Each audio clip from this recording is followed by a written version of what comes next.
Hello dear viewers, Andrew LaPomardo, and today we're going to be talking about RoboCop Complete Saga Explored. This is one of my favorite movie series, so let's get right into it. What a terrible price Alex Murphy had to pay for his honesty as a cop. A gang of criminals brutally murdered. On the verge of death, Murphy was reborn, or rather, rebuilt. Partly as man, partly as machine, and thus emerged the RoboCop. Directed by Paul Verhoeven, the film RoboCop has successfully maintained its reputation since its release in 1987, though some people objected to the extreme level of violence, granting it an X rating. The film can be classified as a brilliant, thoughtful film. Apart from its innovative sci-fi content, the director displays playful, sarcastic hints, just as in movies like Total Recall or Starship Troopers, both films he also directed. With a splendid form of storytelling, RoboCop rightly deserves the love it has gotten for the last 34 years. RoboCop stars Peter Weller, Nancy Allen, Dan O Herlihy, Ronny Cox, and others.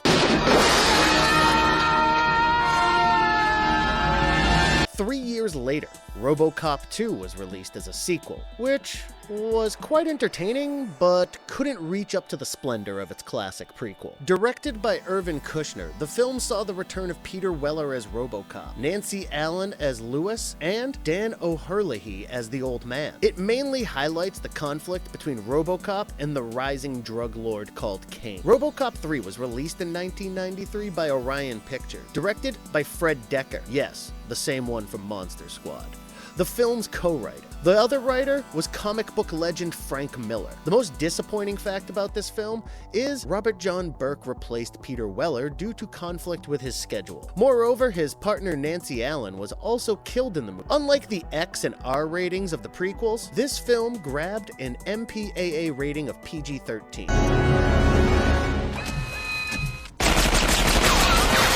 Classic RoboCop finally got its remake in 2014, directed by Jose Padilla. The film targeted the kids instead of the adults like RoboCop 3 in 1993, but it turned out to be a better film. Nonetheless, the first two RoboCop movies remained beyond comparison. Let us now explore the stories, one by one, chronologically. Before we go into our explanation, we have a very small request. If you like our content, please support us by subscribing to our channel. This is a small click for you, but for us, it means a lot. Thank you. Let's begin. You are under arrest.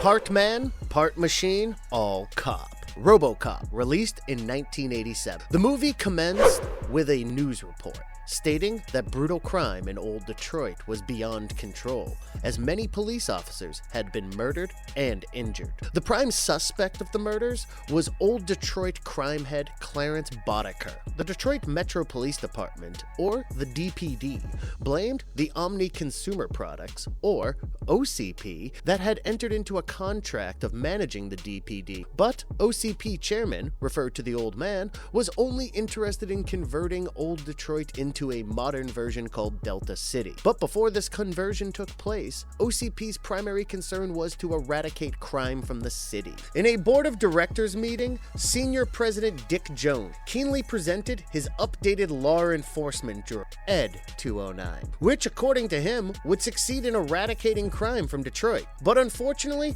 as he tried to demonstrate his droid, a terrible malfunction occurred, killing the junior executive who had volunteered for the demonstration because bringing a death machine with its guns loaded seems to be completely normal at OCP. The boardroom became chaotic, and the chairman was extremely unhappy with Ed 209. Another junior executive, Bob Morton, grabbed the opportunity and introduced his RoboCop program, which the Old Man readily accepted.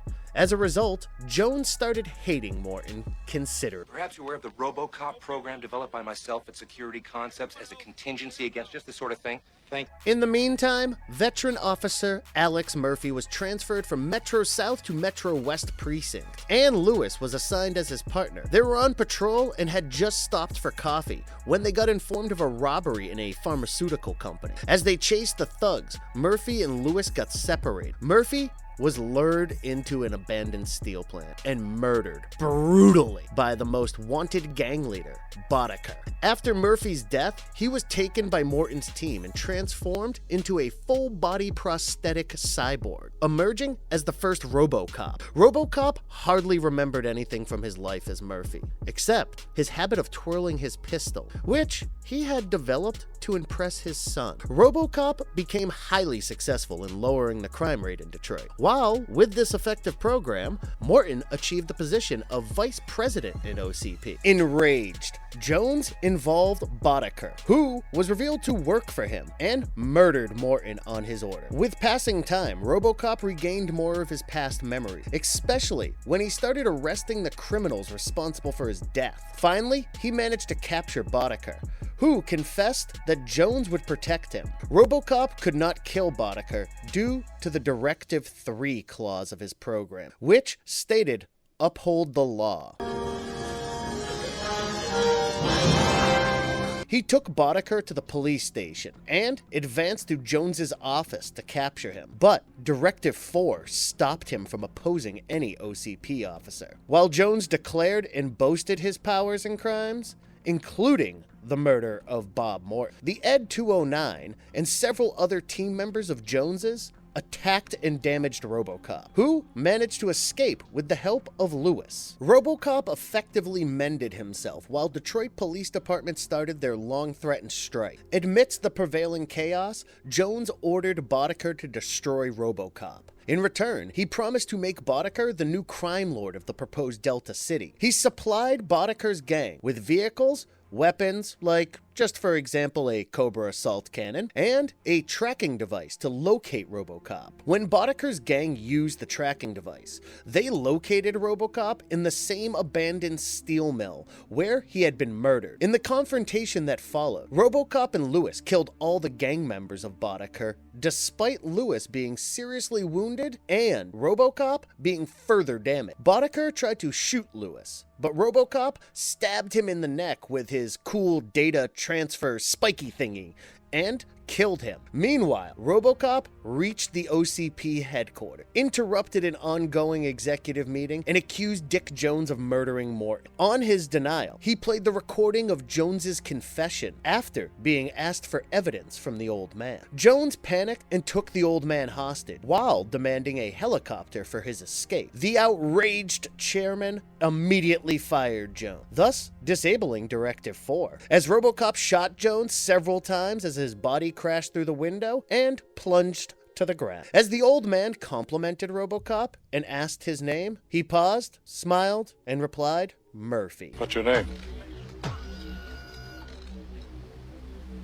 Murphy. Peter Weller prepared himself exclusive for the role while it was challenging for him to even move in the RoboCop suit. He revealed that he was losing almost 3 pounds a day due to sweat. Later, the designer of the suit, Rob Bottin, built a fan into it. Also, Ann Lewis had to cut her hair several times till the director approved of it, as he wanted to desexualize her role. Verhoeven and Rob Bottin clashed on the scene where RoboCop took off his helmet and stayed aloof throughout the shooting. Later, both were so happy with the scene that they forgave each other, and Bottin heartily accepted Verhoeven's next film, a little thing called Total Recall. RoboCop is a film where humanity has been redefined. Who would you consider human? People who would perform any crime for money and power? Or the RoboCop, willing to get destroyed, trying to eradicate crime from the city? This satire, along with its ultra-violence, incredible special effects, and fascinating presentation, makes RoboCop relevant even today.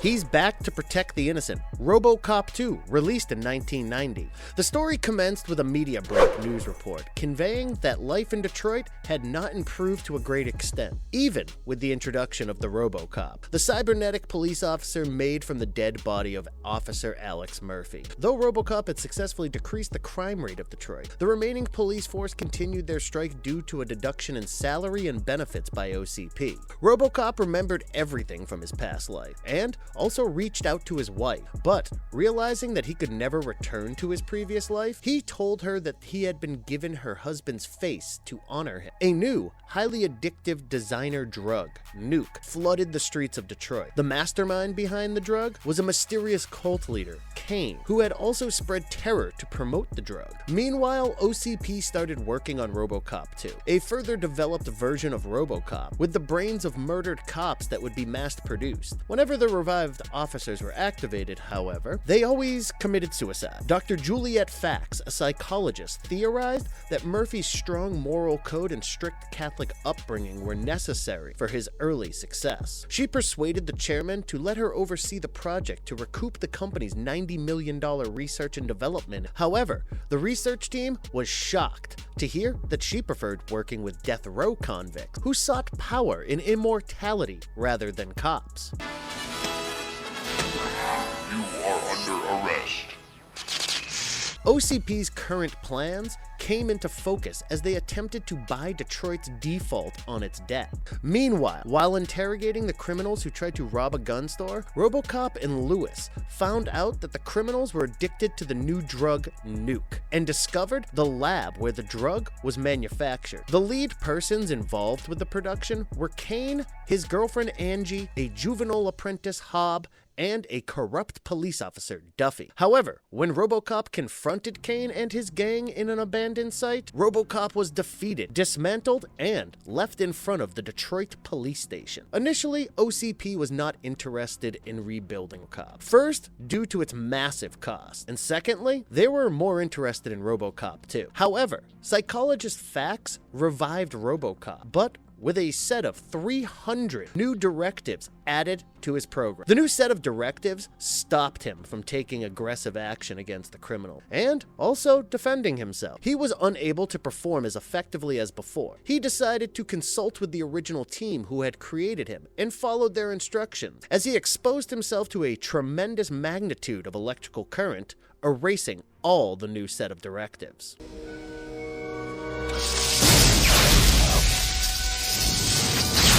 Eventually, he led his fellow officers to another Nuke production lab, where Kane became severely injured and was taken to the hospital as Hobb took control of all responsibilities of Kane. In the hospital, Dr. Fax arrived and converted Kane to RoboCop 2, while she claimed that he could be pacified with a dose of pure Nuke. In the meantime, a secret meeting was arranged between Hobb and Mayor Kuzak. Hobb offered a deal where he intended to buy off the debt of Detroit, while he needed permission to sell and distribute Nuke uninterruptedly. But OCP sent RoboCop 2 to kill everyone. As the mayor just managed to escape, RoboCop 2 killed Angie, Hobb, and other gang members. Hobb was alive only long enough to inform RoboCop about the entire set of events. OCP organized a huge press conference to unveil their concepts of Delta City and RoboCop 2. But as soon as the old man of OCP displayed the canister of Nuke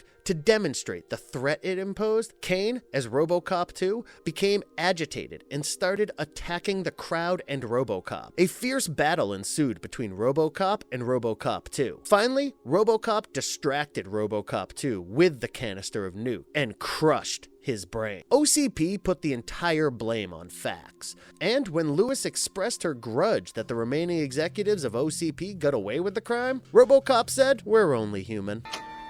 We're only human. RoboCop 2 was the last RoboCop film where Peter Weller played RoboCop, as he was getting exhausted wearing the suit.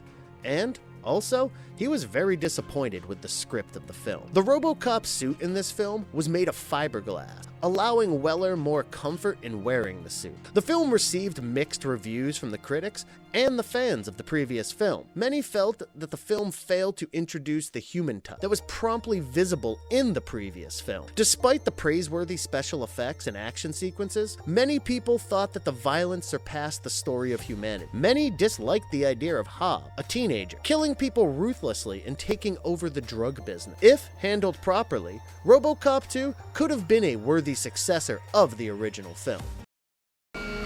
Maybe you have a hearing problem.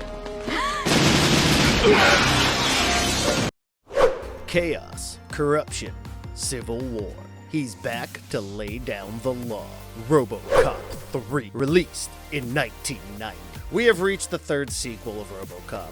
But there is no good news for Detroit. The city still faced bankruptcy after a string of failed business plans and falling stocks, and they were grappling with their plans to create the new Delta City. To expedite the process, OCP started setting up a private security called Urban Rehabilitators, nicknamed Rehabs, under the leadership of Paul McDaggart. The Rehabs were intended to lessen the city's crime rate, but the truth was that they were actually formed to relocate the residents of Cadillac Heights, so that there were no hindrances in the formation of Delta City. In the process, a young girl named Nico Halloran, who lived in Cadillac Heights and was a computer expert, lost her parents. RoboCop and Nico became good friends and realized the threat of the Rehabs. He also bonded with one of the scientists of OCP, Dr. Marie Lazarin, who was a part of the team responsible for the creation of RoboCop, but had resigned from OCP after realizing their motives.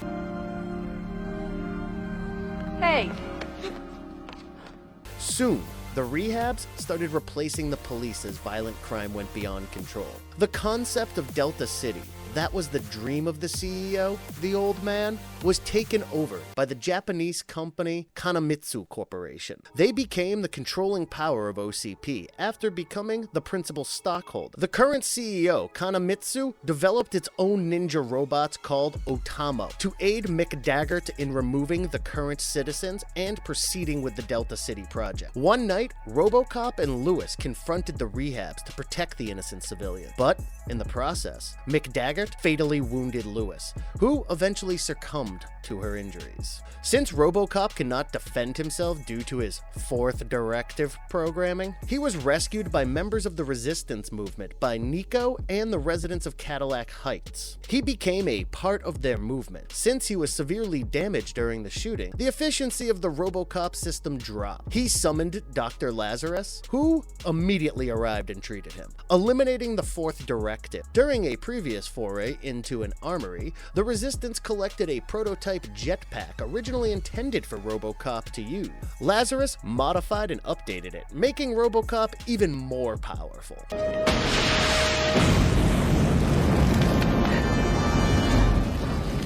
Eventually, RoboCop fought against the Rehabs and the OCP alone, trying to defeat McDaggart, but he managed to escape successfully. Later, one of the dishonest, unhappy members of the Resistance revealed the location of their base. The Rehabs attacked the base, and most of the Resistance fighters were killed or captured. Nico managed to escape with the help of Dr. Lazarus, but she was imprisoned and taken back to the OCP building.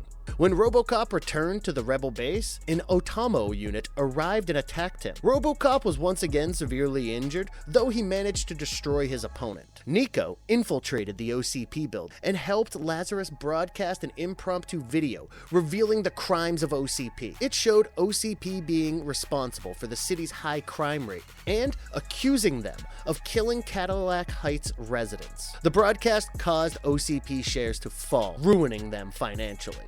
Meanwhile, McDaggart decided to launch a full-blown attack on Cadillac Heights with the help of the Detroit Police Department. But the police officers, angry at the company's sadistic methods, refused to comply. Consequently, McDaggart approached the street gangs and hooligans to help him with his plans.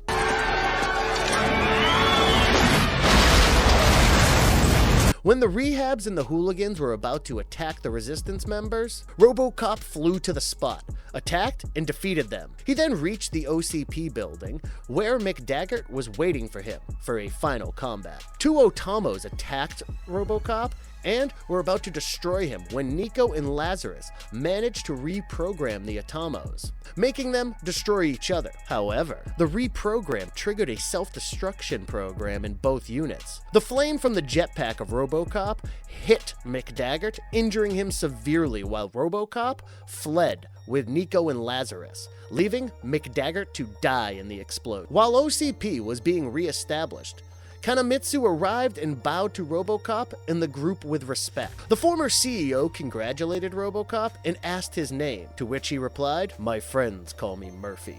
You can call me RoboCop." You call me RoboCop. Very rarely have we seen that the sequels maintain the charm and legacy of the prequels. And RoboCop is no exception. The response for the second sequel should have been a warning to conclude the RoboCop series. The director lessened the violence in action to reach out to the younger generation, but he realized his mistake later. The budget of the film was reduced drastically, affecting the special effects. The film is a disaster and can be easily avoided, unless you are desperate to watch the entire series.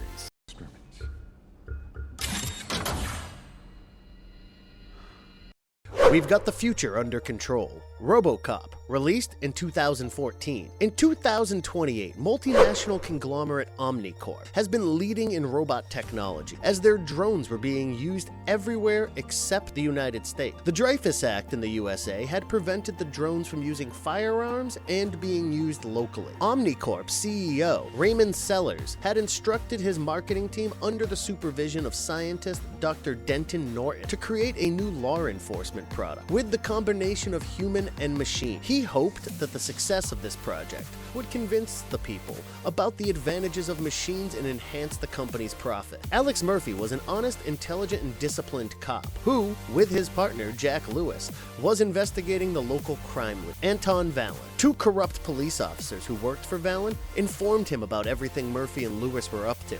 Lewis was injured, while Murphy was critically wounded by a bomb blast planted in his car by those corrupt officers. After taking consent from Clara, Murphy's wife, Dr. Norton selected a critical Murphy for his RoboCop project. Thus, Alex was converted into RoboCop, with enhanced strength and an instant computing brain. At first, Alex refused to be RoboCop, but later, he was convinced for his wife and son's sake. His simulator and field training were complete, and though RoboCop thought he was making all the decisions, he was merely doing what he had been programmed. Yet, Rick Maddox, Omnicorp's military technician, thought drones would be more efficient than RoboCop. My guys are gonna be shooting 47 caliber rounds. Do a little damage. They can't take you out. RoboCop was prepared for an introduction in a public press conference. Unfortunately, Alex was emotionally overwhelmed and started having a seizure while the police database information was being downloaded into his brain. Norton, under pressure, had no option but to lower his dopamine levels so that Murphy didn't display any emotion. Thus, RoboCop successfully attended the press conference, but ignored his eager wife and son. Soon, RoboCop became a grand success as he had lessened the crime rate in Detroit drastically. More and more people started believing in machines' efficiency, and public opinion on the Dreyfus Act began to change. Clara had been prevented from seeing, but she managed to meet him and told him about their son's nightmares one day. Murphy managed to override his programming and return to her house. He saw the CCTV footage of his accident and understood that David had seen his mutilated body and was traumatized. Eventually, Murphy decided to take revenge and track down Vallon to a warehouse, where Murphy slaughtered everybody. He then turned his attention to the two corrupt officers. When Murphy attacked them, they revealed the shocking news that the real mastermind behind them was the chief of police, Karen Dean. When Murphy attempted to arrest Karen Dean, he was shut down by Maddox. Meanwhile, Sellers took advantage of the situation, and with the TV presenter, Pat Novak, reached out to the people about the corruption of the police force and the benefits of the drone. In the repeal of the Dreyfus Act, people voted overwhelmingly in support of the repeal. Sellers told Norton that RoboCop was no longer required and asked Maddox to destroy RoboCop. Norton hurried to the lab, helped RoboCop regain his consciousness, and revealed everything to him. Infuriated, Murphy decided to avenge his betrayal as he went after Sellers. However, Sellers had shut down the Omnicorp building, and the drones became his army. Murphy's former partner, Jack Lewis, helped him enter the Omnicorp premise with a police force. At first, Murphy confronted Maddox, who almost ambushed him, when Lewis shot Maddox and killed him. Murphy tracked down Sellers and went to the roof of the building where he was waiting for the helicopter to escape. Also, he had made Clara and David hostages to stop Murphy from hurting him. Though Murphy's programming stopped him from arresting Sellers, he somehow managed to override his system and finally shot Sellers and killed him. Alex.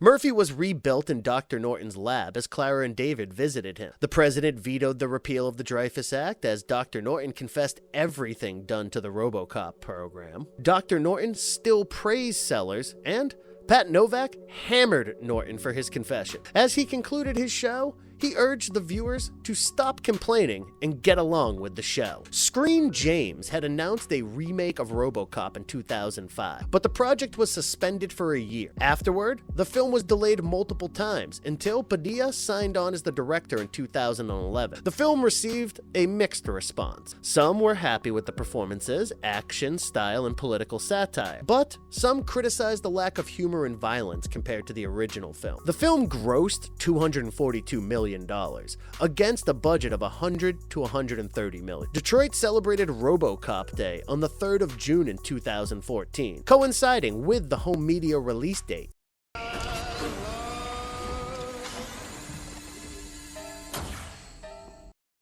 RoboCop Returns. RoboCop fans are keen to know about the upcoming RoboCop Returns, the concept of which was announced in 2018. In early 2019, producer Ed Neumeier stated that the film was being created with the idea of bringing a direct sequel to the original 1987 film. The reason behind this is that it was Ed Neumeier and Michael Miner's original idea for RoboCop 2. It won't consider the two sequels and a reboot to the classic movie. The plot is supposed to center around Detroit City, which would be on the verge of chaos due to the spread of anarchy. RoboCop would return to restore order and fight crime and corruption. Neil Blomkamp, who is also fascinated with reboots, was supposed to direct the film, but he tweeted in August 2019 that he was no longer involved with the project. After 3 months, it was heard that Abe Forsyth was taking over the project. He would look into the script for further changes, but it was not known how much change in the story would take place. Everyone hoped to see Peter Weller back as RoboCop after he appeared as RoboCop in the 2019 KFC ad campaign, but he stated that he had no desire to reprise the role. The fans still hope that he might be back as the most desired RoboCop. Even if Peter Weller is not willing to return, the original suit designed by Rob Bottin would return with RoboCop Returns to maintain the continuity of the 1987 classic. Currently, no release date has been announced due to the COVID-19 pandemic situation. As things are starting to become normal, fans are eagerly waiting to return to the theaters and enjoy the long-awaited RoboCop movie. And if you liked our content, don't forget to leave a like and subscribe to us if you haven't already. Have a good one and be safe. Thanks, everyone.